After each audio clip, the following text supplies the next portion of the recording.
ఇంకొకటి నిన్న విజయవాడలో జరిగినటువంటి హైందవ శంఖారావం అనేటువంటిది చాలా అద్భుతంగా జరిగింది. తొలిసారిగా ఆంధ్రప్రదేశ్లో హిందువులకు సంబంధించినటువంటి ఒక గొప్ప కార్యక్రమం సాగింది. ఇది ఆలయాల రక్షణే మన దీక్ష, పార్టీలు ప్రభుత్వాల కబంధ హస్తాల నుంచి విముక్తి కల్పించాలి. లక్షలాది మంది గన్నవరం చేరుకున్నారు. నిన్న విజయవాడలో సాగినటువంటిది 5 గంటల పాటు ఎటువంటి అల్లరి లేకుండా, ఇబ్బంది లేకుండా, క్రమశిక్షణతోటి దేవాలయాలను కాపాడుకుందాం, ప్రభుత్వ కబంధ హస్తాల నుంచి విముక్తి కల్పించుకుందాం, దేవాలయాలకు సంబంధించినటువంటి ఆస్తులను కాపాడుకుందాం, దేవాలయాలను వ్యాపార కేంద్రాలుగా కాకుండా ఆధ్యాత్మిక కేంద్రాలుగా నిలబెట్టుకుందాము అనేటువంటిది, దేవాలయాలు రాజకీయమైనటువంటి పునరావాస కేంద్రాలుగా మారిపోయినటువంటి విధానం పైన లక్షలాది మంది హిందువులు గొంతెత్తారు. మరి ప్రభుత్వాలలో కదలిక ఉంటుందా, కదలిక ఉండదా? తొలిసారి ఆంధ్రప్రదేశ్ రాజకీయాలు హిందువుల కేంద్రంగా కులాలతో సంబంధం లేకుండా హిందువుల కేంద్రంగా జరగడానికి ఉపయోగపడుతున్నది. ఇప్పుడు ఖచ్చితంగా హిందువుల యొక్క ఆలోచన విధానాలకు అనుగుణంగా రాజకీయాలు కూడా మారేటువంటి అవకాశం ఉంది. ప్రతి దేవాలయాలకు లక్షల ఎకరాల్లో ఉండేటువంటి దేవాలయాలన్నిటిని కూడా అన్యాక్రాంతమైపోతున్నాయి. దేవాలయాన్ని సెక్యులర్ చేసి అక్కడ పూలు వేరే మతం వాడు అమ్మినా ఇబ్బంది లేదట, అక్కడ పనిచేసేటువంటి వాడు వేరే మతం వాడు ఇబ్బంది లేదంట. వాడికి ఈ దేవుడి మీద నమ్మకం ఉండదు, కానీ ఆ దేవుడి దగ్గర వచ్చేటువంటి సొమ్ము కావాలి, ఉద్యోగం కావాలి, డబ్బులు కావాలి. ఇది ఎక్కడి న్యాయం అంటే ఇది ప్రభుత్వం చేతిలో ఉంది కాబట్టి ఏదంటే అది చేస్తారు, ఇష్టానుసారంగా వ్యవహారం చేస్తారు. భక్తి భావాలు లేకుండా కేవలం వినోద కార్యక్రమాలకి విహారయాత్రలుగా కేంద్రాలుగా ఇవాళ ఆధ్యాత్మిక కేంద్రాలు మారిపోతున్నాయి అనేటువంటి విషయాలను ఒకసారి గుర్తు చేసుకోవాలి. నిద్రపోతున్నటువంటి హిందువులను మేల్కొల్పేటువంటి విధంగా సాగింది నిన్న హైందవ శంఖారాగం. అద్భుతంగా సాగింది. అనేక మంది సాధు సంతులు, పీఠాధిపతులు, హిందూ ధర్మవీరులు, హిందూ ధర్మం కోసం పోరాటం చేసి మాట్లాడగలిగేటువంటి వాళ్ళు అద్భుతంగా మాట్లాడారు, అద్భుతంగా చెప్పారు. కులాలకు అతీతంగా తిరుపతి లడ్డూకు సంబంధించినటువంటి విషయంలో, పవన్ కళ్యాణ్ సనాతన ధర్మ బోర్డు విషయంలో ఆంధ్రప్రదేశ్లో ఇప్పటికే విచ్చలవిడి మత మార్పులు జరిగిపోయి ఒక గ్రామంలో 10 మంది క్రిస్టియన్లు ఉంటే 200 చర్చిలు ఉన్నాయి. 10 మంది అధికారికంగా క్రిస్టియన్లు ఉంటే 200 చర్చిలు కట్టిరు. ఒక్కొక్క గ్రామంలో 100-200 చర్చిలు కూడా ఉన్నాయి. ఇష్టానుసారంగా పోతున్నాయి. ప్రభుత్వ భూముల్లో చర్చలు అయిపోతున్నాయి. ప్రభుత్వ అవన్నీ గుట్టలు చెట్లన్నిటి మీద సిల్వలు వేసేసి పెట్టేస్తున్నారు. ఇష్టానుసారంగా మత మార్పిడులు జరిగిపోతున్నాయి. రెచ్చగొడుతున్నారు. హిందూ దేవీ దేవతలను ఇష్టానుసారంగా తులనాడుతున్నారు. ఎవరు మాట్లాడతలేరు. సినిమాలలో, మీడియాలలో హిందూ దేవీ దేవతలను కించపరచడమే దాన్ని గొప్పగా, దాన్ని ఒక సృజనాత్మక కింద, స్కిల్ కింద చూపెట్టేటువంటి ప్రయత్నం జరుగుతుంది. నిన్న ఎవరు అనంత శ్రీరామ్ మాట్లాడిండు, అద్భుతంగా మాట్లాడిండు. సంవత్సరాల ముందు వచ్చిన చిత్రాల నుంచి నిన్న మొన్న విడుదలైన కల్కి చిత్రం వరకు కూడా కర్ణుడికి పాత్రకి అనవసరంగా ఆపాదించిన గొప్పతనాన్ని చూసి ఒక సినిమా రంగానికి చెందిన వ్యక్తిగా నేను సిగ్గుపడుతున్నాను, నిర్మోహమాటంగా చెప్తున్నాను. అది కూడా ఈ కృష్ణా జిల్లా గడ్డ మీద నిలబడి చెప్తున్నాను. అప్పటి చిత్ర దర్శకులు, ఇప్పటి చిత్ర నిర్మాతలు ఇదే జిల్లా వారికి చెందిన వారైనా సరే పొరపాటు అని మనం చెప్పకపోతే ఈ హైందవ ధర్మంలో పుట్టినట్టు కాదు, ఈ హైందవ ధర్మాన్ని ఆచరించినట్టు కాదు, హిందువుగా ప్రకటించుకోవడం వ్యర్థం అని చెప్పి గంటబలంగా తెలియజేస్తున్నాను.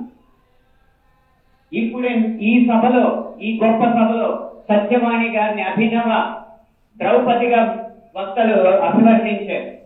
ఆవిడే ఒప్పుకుంటారా? నిండు సభలో ద్రౌపదిని వలచండి అని సలహా ఇచ్చిన కర్ణుడిని సూర్యుడు అంటే సత్యవాణి గారు లాంటి మహిళా మండలి ఒప్పుకుంటారా? గంధర్వుల్ని చూసి, గంధర్వ సైన్యాన్ని చూసి ప్రాణమిత్రుడిని కూడా వదిలేసి ప్రాణ భయంతో పరుగులెత్తిన కర్ణుడిని ధీరుడు, సూర్యుడు, వీరుడు అంటే ఈ హైందవ సమాజం ఒప్పుకుంటుందా? ఇలా ఎన్ని విధాలు చూసినా దానంగా వచ్చిన రాజ్యంలో తనకొచ్చిన కొద్దిపాటి సంపదని ఏదో దానాలు చేసినంత మాత్రాన ధర్మరాజంత గొప్ప దాత అని చెప్పి కర్ణుడిని అంటే మన సమాజం ఒప్పుకుంటుందా? నిన్న మొన్న వచ్చిన కల్కి సినిమాలో అగ్నిదేవుడి ఇచ్చిన ధనస్సును పట్టిన అర్జున్ అయినట్టు, రాముడు లవకుశుల మధ్య యుద్ధం జరిగినట్టు, ఇలా చిత్రీకరణకు అందంగా ఉండడానికి ఎన్నో అభూత కల్పనలు, ఎన్నో వక్రీకరణలు జరుగుతుంటే ఇంకా మనం ఇలా ఊరుకుంటూ ఉంటే ఎన్ని సినిమాలు ఎలా వస్తాయి? ఒక్క వక్రీకరణే కాదు, చిత్రీకరణలో, గీతాలాపంలో ఎన్ని రకాల హననాలు జరిగినాయో మనం గమనిస్తూ ఉండాలి. మీరు కొంతకాలం క్రితం ఒక హిందీ పాట వినే ఉంటారు, దమ్మరదం మిట్ జాయ హం బోల శుభశ్యాం హరే కృష్ణ హరే రామ్. రండి దమ్ము కొడదాం, కలుసుకుందాం, శుభ సాయంత్రం చెప్పుకుందాం, తర్వాత హరే కృష్ణ హరే రామ్ అందాం. భగవత్ తత్వాన్ని, భగవద్భక్తిని జగత్ ప్రస్తుతంగా జగద్విదితం చేసిన ఇస్కాన్ వారి నినాదం హరే కృష్ణ హరే రామ్ ని ఒక ఐటమ్ సాంగ్ లో పెట్టుకుంటే ఒప్పుకుంటావా? మీ ముందు ఇప్పుడు రెండు దారులు ఉన్నాయి. కాళీ అన్న సినిమా డాక్యుమెంటరీ పోస్టర్ లో కాళికా మాత సిగరెట్ కాలుస్తుంటూ ఒక పోస్టర్ వేస్తే మన ముందు రెండే దారులు ఉన్నాయి. ఒకటి నిమ్మకు నీరెత్తినట్టు కూర్చోవడం, రెండు నిన్న జరిగినటువంటి సభలో అద్భుతంగా ఒక సినిమాకు సంబంధించినటువంటి వ్యక్తి సినిమాలలో ఇష్టానుసారంగా సినిమా స్వేచ్ఛ కింద ఎట్లా పడితే అట్లా సినిమాలు తీసి ఆయన రావణుడు వేషం వేస్తే రావణుడు గొప్పోడు, కర్ణుడు వేషం వేస్తే కర్ణుడు గొప్పోడు, ఆయన ఏ వేషం వేస్తే అది గొప్పోడు అని చెప్పేసుకొని సినిమా వాళ్ళు ఇష్టానుసారంగా ఇతిహాసాలను, పురాణాలన్నింటినీ కూడా వాళ్ళకు అనుకూలంగా మార్చేసుకొని సినిమాలో 4 డబ్బులు సంపాదించుకోవడం కోసం దరిద్రమైనటువంటి వేశ్యల కంటే ఎక్కువగా సినిమా స్వేచ్ఛ కింద ఇష్టానుసారంగా చేసి ఇతిహాసాలన్నిటినీ పాడు చేస్తున్నటువంటి వైనాన్ని చాలా స్పష్టంగా చెప్పారు. ఎస్, సినిమాలే అత్యంత ప్రభావశీలంగా ఉన్నటువంటివి. సాయిబాబా సినిమా ద్వారా సాయిబాబా ఎంత ప్రాచుర్యంలోకి వచ్చిండు. ఆడవడో ఒక సినిమా తీసిండు, విజయ్ చంద్ర ఏదో యేసు సినిమా తీస్తే ఎంత ప్రభావం చూపింది అనేటువంటిది. ఒక సినిమా ప్రభావం, నిన్న అల్లు అర్జున్ కోసం ఒక మహిళ చచ్చిపోయిందంటే సినిమా వాళ్ళ ప్రభావం సమాజం మీద ఎంత ఉంది అనేటువంటిది, దృశ్య మాధ్యమం యొక్క ప్రభావం ఎంత ఉంటుంది అనేటువంటి విషయాలను మనం గమనించుకోవాలి. సినిమా వాళ్ళ మీద వీర పిచ్చితోటి మన చరిత్రని, మన విలువైనటువంటి ఇతిహాసాలన్నింటినీ కూడా పాడు చేస్తున్నా మాట్లాడలేనటువంటి నైరాశ్యంలో ఇవాళ మన హిందూ జాతి ఉంది అనేటువంటి విషయాన్ని ఒకసారి గుర్తు చేసుకోవాలి. సినిమా అంటే గొప్పది కాదు, ఆఖరికి తిరుమల తిరుపతి దేవస్థానంలో లేకపోతే ఏదైనా ఒక గుడిలో, దుర్గమ్మ గుడిలో వాడు భగవంతుడి మీద ప్రేమతో, భక్తితో, ఆధ్యాత్మిక కోసం అక్కడికి వెళ్ళి దేవుడికి దర్శనం చేస్తుంటే ఒక సినిమా హీరో వస్తే దేవుణ్ణి పక్కన పెట్టి ఆ లైన్లన్నీ ఎక్కి హీరోతో ఫోటోలు దిగడానికి పోటీలు పడ్డటువంటి దరిద్రమైనటువంటి భావజాలం మనలోకి నెట్టబడింది.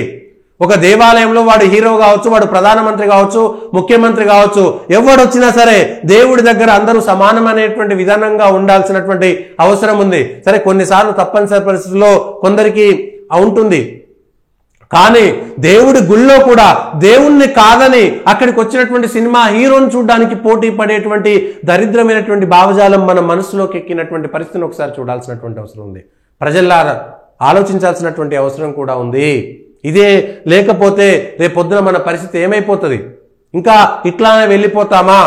అవసరాల కోసం సినిమాలలో వాళ్ళు ఏది పడితే అది వేసి, ఏది పడితే అది చూపిస్తే అదే నిజం అనుకునేటువంటి, ఎందుకంటే చరిత్ర చదివేటువంటి పరిస్థితి లేదు, చరిత్రలు చదువుకునేటువంటి పరిస్థితి లేదు. నిజమైనటువంటి రామాయణం, నిజమైనటువంటి భారతం, భాగవతాలని చదివేటువంటి సమయం ఎవరికీ లేదు. ఆ సినిమా వాళ్ళు వాడు వక్రీకరించి చూపెట్టిన అదే నిజం అనుకునేటువంటి భ్రమంలో ఉన్నది. అట్లాంటి స్థితిని వాళ్ళ సినిమా ఇండస్ట్రీలో జరుగుతున్నటువంటి విధానాలను ఎండగట్టినటువంటి అనంత శ్రీరామ్కు జేజేలు చెప్పాల్సినటువంటి పరిస్థితి ఉంది. అట్లా అనేకమైనటువంటిది మీడియాలో ఉన్నటువంటి ఈ భావజాలాన్ని, విదేశీ భావజాలాలు వచ్చిన తర్వాత కేవలం సినిమా స్వేచ్ఛ మీద జరుగుతున్నటువంటి సినిమాది కానీ, వాడేమో నక్సలైట్ వీరుడు అంటాడు. సినిమాలలో ఎంతసేపటికి విలన్ పెద్ద బొట్లు పెట్టుకోవాలి, విలన్ 24 గంటలు పూజ చేస్తుంటాడు, పూజ చేసేటోళ్ళంతా విలన్లుగా ఉంటారు, పాపాలు చేసేటోళ్ళే పూజలు చేస్తారనే విధంగా చిత్రీకరించబడుతుంటాయి. సినిమాలలో విలన్లు దేవుడి గుడినంతా ఎత్తుకపోయేటువంటివి చూస్తుంటారు. అందులో హీరో ఉంటాడు, హీరోకి ఒక ముస్లిం స్నేహితుడు, ఒక క్రిస్టియన్ స్నేహితుడు ఉంటాడు. వాళ్ళకి ఏదైనా కష్టాలు వస్తే, వాళ్ళ ప్రార్థనలు చేస్తే వాడికి శక్తి వస్తుంది. కానీ ఇది రాదు. బాలీవుడ్, టాలీవుడ్, హాలీవుడ్, భారతీయ సినిమా ఏది తీసుకున్నా సరే ఇదే జరిగింది, ఇదే జరుగుతున్నది. ఎస్, బట్టలు లేకుండా నిలదీయాల్సినటువంటి సందర్భం కూడా వచ్చింది. సినిమా స్వేచ్ఛ పేరు మీద మీరు దేవుళ్లను కించపరుస్తూ ఏ సినిమా అయినా తీసుకోండి, మీరు ఏ సినిమా అయినా తీసుకోండి. నిన్న మొన్న వచ్చినటువంటి రంగస్థలం సినిమాలో కూడా విలన్ పూజలు చేస్తుంటాడు, దేవుడికి పట్నాలు వేస్తుంటాడు, లేకపోతే అమ్మవారికి పూజలు చేస్తుంటాడు, కానీ అతను తప్పులు చేస్తుంటాడు. హీరోలకేమో ఏం పూజలు చేయరు, ఏం చేయకపోయినా సరే వాళ్ళు మంచిగా ఉంటారు. ఇది చూపించేటువంటి ప్రయత్నం చేస్తున్నారు సినిమాలలో. అట్లా ఒక 100 సినిమాలు చూపించగలుగుతాం. 100 సినిమాలు, మీడియా కానీ, సాహిత్యం కానీ, సినిమా కానీ చాలా దారుణంగా. ఇప్పుడు పాఠశాలల్లో కూడా మత మార్పిడి చేసుకున్నటువంటి అనేక మంది టీచర్లు ఇవాళ పాఠశాలల్లో కూడా ఒకప్పుడు ఏదైనా పేర్లు పెడతాలంటే రాముడు, లక్ష్మణుడు, సీత, లేకపోతే కృష్ణుడు, బలరాముడు, బాలుడు, రాముడు, ఇట్లాంటి పేర్లతో ఎగ్జాంపుల్స్ వచ్చేది, ఉదాహరణలు వచ్చేది.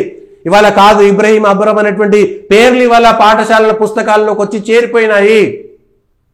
విలువలు నేర్పాలంటే రామాయణకు సంబంధించి ఇంకొకటి వచ్చింది, కానీ ఇవాళ అట్లాంటివి రావట్లేదు.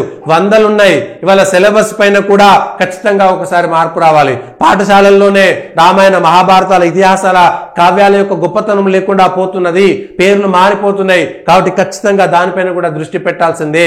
హైందవ శంకారావం జరిగినటువంటి సందర్భంలో ఇవన్నీ మనం గుర్తు పెట్టుకోవాల్సినటువంటి అవసరం కూడా ఉంది.